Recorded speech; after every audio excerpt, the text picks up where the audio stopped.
You know, sometimes life throws you into situations where your heart and your head don't always agree. Today, I am going to share something deeply personal, my honest opinion about my wife coming back to Nigeria, not just the emotional side, but the reality, the challenges, and the dreams that come with it. This isn't just my story, it is a conversation for anyone who has ever had to make a life changing decision about love, family, and the future. Leaning in, engaging tone, people always say, if you love her, of course you want her back. But is it really that simple? See, when emotions are involved, it's easy to only think with your heart.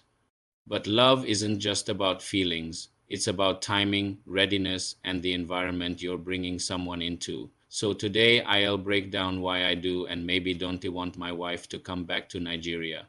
Yet part 1, the heart speaks to 36. Oh, let's start with the emotional side. She's my wife. We've shared laughter, arguments, victories, and setbacks. We've built memories in places that still hold our scent and our laughter. When I think about her returning, I imagine the comfort of waking up next to her again. Sharing breakfast, going out together, watching movies late into the night, even arguing about little things like where to put the toothpaste, those moments matter. They're not just random scenes, they're the glue of a relationship.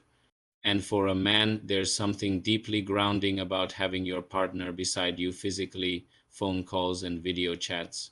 They're fine, but they'll never replace the feeling of actually holding her hand when you talk about your day. So, yes, emotionally, I want her back. My heart says, bring her home. Part 2, the head speaks.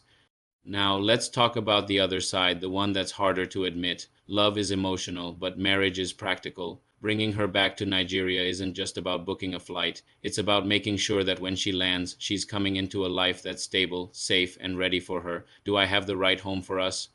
Is the space big enough for us to grow as a family, maybe even raise kids without feeling cramped or stressed? Have I prepared financially so she doesn't feel like she's coming into a struggle? Because here is the truth, it is not fair to bring someone you love into a situation where they'll feel trapped, unhappy, or like they gave up their comfort for uncertainty. If you've ever lived abroad, you know the differences from electricity supply to job opportunities to security. It's not a small shift, it's a whole new lifestyle adjustment. So my head says, slow down, make sure you're ready first. Part 3, the reality of change. Here is another thing people don't often talk about. When someone has been away for a while, they've built a life in that place. They've gotten used to a certain pace, a certain standard, and a certain rhythm. When they move back, especially to a country with different systems, there's an emotional culture shock. Think about it. She's used to certain conveniences. She's used to a certain way of socializing. She's totally used to her own routine. It's like second nature to her, her own routine. And when she comes back, all that changes. Sometimes that change is exciting. Other times it's overwhelming. I have to ask myself, am I ready to be her partner through that adjustment? Am I ready to be patient when she struggles? Am I ready to make her feel that she didn't make a mistake coming back?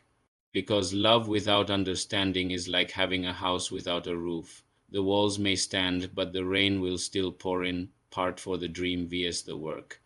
Of course, there's the dream version in my head. We reunite at the airport, hug like it's the first time, drive home talking nonstop, and then spend weeks just enjoying each other's presence. We cook together, go shopping, maybe even take a trip within Nigeria. It's a beautiful dream, but dreams are free. Reality has a cost. The cost here is preparation emotionally, financially, and mentally. And for me, that's the most important question. Am I doing the work to match the dream? Because love is a Let's make the seed, but a world a seed better doesn't place. grow just Together, because you wish it. we You have to water it, protect it from weeds, and give it sunlight.